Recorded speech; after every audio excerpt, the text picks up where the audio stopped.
I'm going to read a zombie story that I've read since the last Readercon. Yes, it is a zombie story. And the title of the story is Tell Me Like You've Done Before, which might be a clue to some of you. I don't know if it's a clue to that many people, but it should be a clue. I'm going to try to read the entire story. I might not be able to. It might have to skip a portion to fit it within half an hour, so we don't just end in the middle and we continue on. But this is from my collection, what will come after. Available in the dealer's room from Mike Walsh's table, should you be so moved. And this is called Tell Me Like You've Done Before. We'll see how long it takes before people get an idea of what the story is about, just in case the title doesn't give it away. As the star-speckled black of the sky gave way to an unbroken dark blue canvas that promised the dawn, a thin man, his shoulders slumped as if he'd been carrying the world upon them, rose from where he'd been hiding amidst the brush. He slapped at the dry earth that clung to the folds of his well-worn clothing. The grim expression on his sharp features softened slightly as he was swallowed by the resulting cloud of dust. He stared down into the valley to where he knew a ranch was nestled several miles away, miles he had had no remaining juice to cover the night before. Even though a new day was on the verge of being born, he could make it out by but a few pinpoints of campfire. He smiled then, a change in expression so slight that it would have been perceptible only to someone who had known him for many years. But there was only one friend like that who still walked God's green earth. And he was many miles away, the miles growing greater each day, or so this weary man hoped. Besides, that friend was dead. Death was supposed to have stopped him. It hadn't.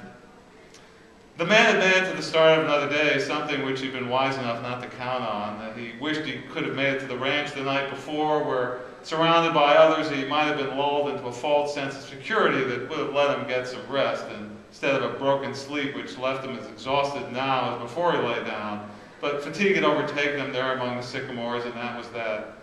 He heard a scraping at his feet and looked down to see a small rabbit, its bones bent, its eyes glowing, dragging itself toward him through the brown grass.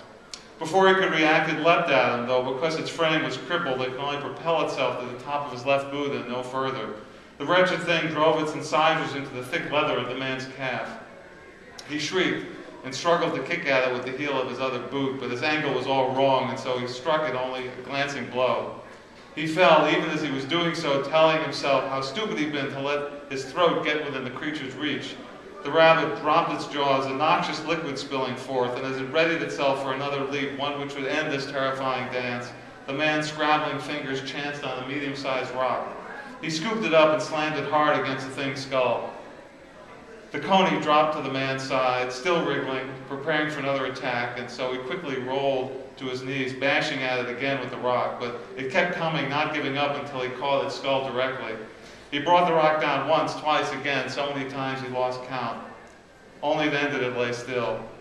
The man fell back, gasping for breath, shuddering not only from the close call, but also from the memories which had haunted him ever since that night he pulled the trigger and killed his best friend. Embers which the violent encounter had stirred into a raging fire. He'd been haunted even before that dreadful dusk, but he thought that with his ultimate action, once the bullet had flown, it would surely be over. Turned out all he'd done was trade one kind of haunting for another. He lay on his back until the sky turned a bright cloudless blue, a color that told him he was free of any further such encounters, at least until night began to fall once more. He stood then, looked down at the ranch the morning had revealed. He hoped that might be the place to rest for a spell, but he now saw that he still needed to put a few more miles to his boots. He sighed. That had been much too close. He couldn't afford to linger. There would be other ranches. There would have to be. He listened for a moment to the rumble in his belly and then moved on. During the day, as he picked his way through the willows that lined the banks of the Salinas, hoping that it would cover his tracks and knowing at the same time that hope was pointless, he hunted for food. During the day, he could. That was when the things, and most importantly the thing, though it hurt to call him that, which hunted him, could not. He was hungry, but even so, he hesitated when he saw his first rabbit that morning. Daylight or no, the flood of the reanimated had taught him to be wary. And there had been so many of them killed by his friend over the years. Lenny had been clumsy that way.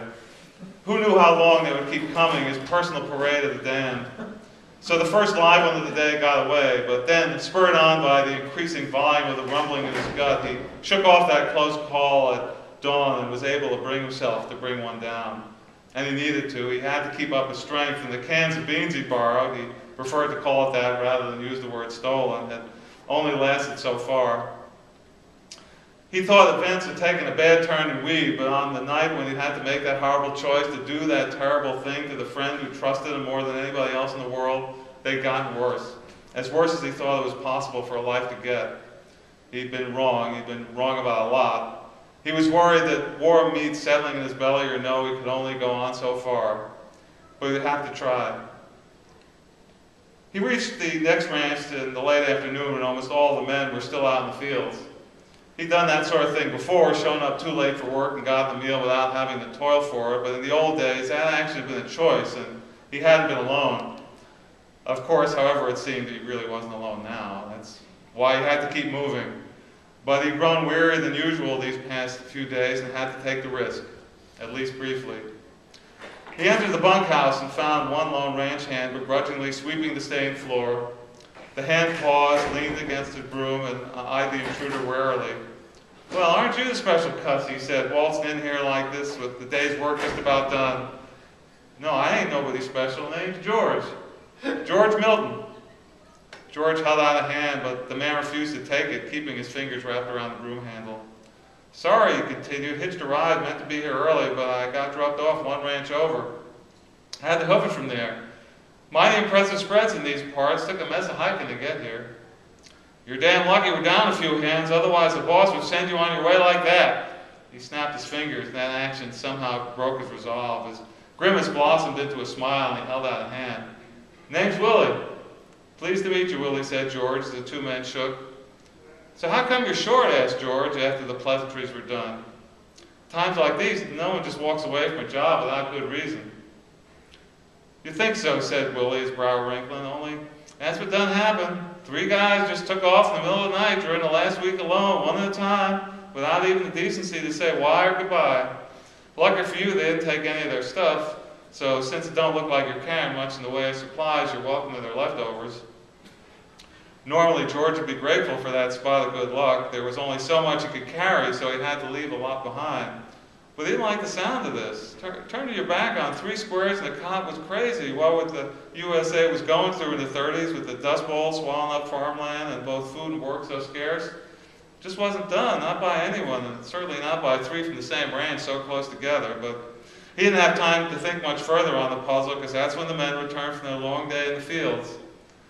They were glad to see him, or made a show of being so anyway, because being down a few men, the routine had become even more brutal than usual. And he was glad to see them too, because in those few minutes of exchanging names and slapping backs, and the midst of a dozen or so men laughing, cursing, spitting, he felt almost normal. By the time the introductions were over, he had trouble remembering most of the names, but it didn't matter that he couldn't keep them straight, because he knew their types well. Maybe they'd been bucking barley. Maybe they were just back from haying. It really didn't matter. Guys like that were the same all over. Here was a Joe blamed the world for all his problems. There was a silent one that might be stupid or might not, but since he rarely opened his mouth, few could tell for sure, and George quickly moved on from that one for fear of remembering his friend too fully once more. Here was the one with the tripwire temper, was quick to anger. There the lazy bastard who hoped no one would notice, but knew everyone did. There was a calm and steady one, the one George could tell people to listen to. That last one's name he'd make sure to remember, Jackson. It was the rarest type of all, a peacemaker, a sort not found in the muddle of men on ranches and farms, and he might come in handy. Then the dinner bell rang, and George met the boss around a long table as plates of tough meat and tougher rolls were passed around. The men gobbled them down like candy. The meat tasted like horse. It was a sign at times he could identify the flavor, for once he'd never been able to do that. But he was glad of any meal he didn't have to kill for himself. The boss, a barrel-shaped man named Dix, didn't question him much, so George didn't have to explain what had happened to drive him out of weed, or the reason he had to do what he'd done not so very much later a few miles south of Soledad. George wasn't a very good liar, so he wasn't sure how well he would have been able to hide the truth, but the boss seemed too needy to go hunting after possibly distressing facts anyway.